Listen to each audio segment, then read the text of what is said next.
Nga ba yung mga ginagawa ko bilang isang seaman's wife, work from home mom, content creator kapag nga nagde-day off ako. Kaya nga ito, samahan nyo ako dahil day off ko ngayon, nanak baka.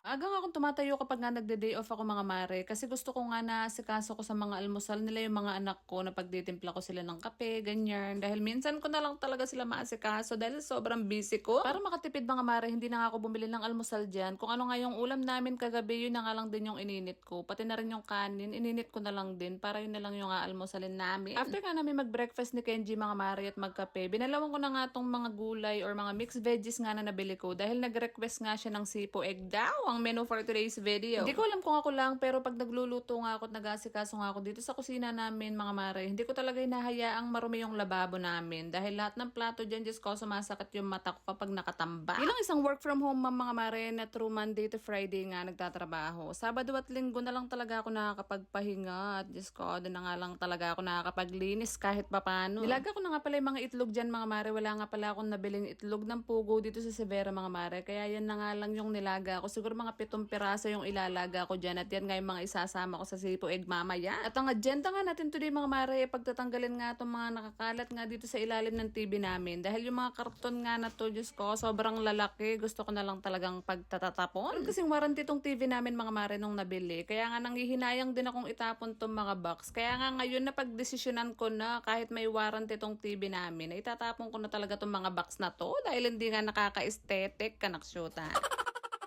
Sinama ko na nga rin itapon yung box ng treadmill ko mga mare dahil hindi na rin naman talaga nakaka-aesthetic pa dito sa loob ng bahay yan para naman lumuwag-luwag dito banda sa ilalim ng TV namin. Walis-walis na nga rin ako after ko ang tanggalin yung mga box mga mare para naman matanggal yung mga alikabok tsaka mga agyo na natira dyan. Kaya nga eto, after ko ang malinisan, Diyos ko, medyo maliwalas nga siya sa paningin ko. Alam ko na nga rin kapitan ng TV console yan mga mare, kaya lang sobrang mahal nga nung napili kong TV console. Pinag-iipunan ko pa siya para naman ma-check out ko na siya sa susunod pag nagkapera na nga ako. Pag mga major purchases nga mga mare, lalong-lalo na medyo expensive siya, hindi ko siya agad chine-check out dahil pinag-iisipan ko talaga siyang mabuti kung bibilin ko ba. At kung may pambili naman ako, hindi ko na uutangin dahil bibilin ko na ng cash. Ganun. Sana all.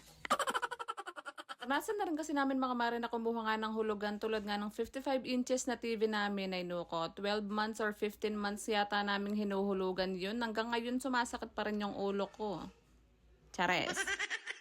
O diba, normal lang talaga na magkamali tayo ng desisyon sa buhay mga mare. Pero okay lang yan, at least natututo tayo. Ang dami ko na naman chika sa inyo mga mare. Eto, nakuha ang naluto ng sipo egg namin. At tara, kumain na tayo ng sabay-sabay. Oo. O diba, nakatapos na naman tayo ng isang mini vlog mga mare. Sinisipagan talaga akong mag-edit at mag-voice over ngayon. Kaya nga sana panoorin yung mga i-upload pa natin. Ito muna aking chika sa inyo for today's video mga mare. Salamat sa panonood.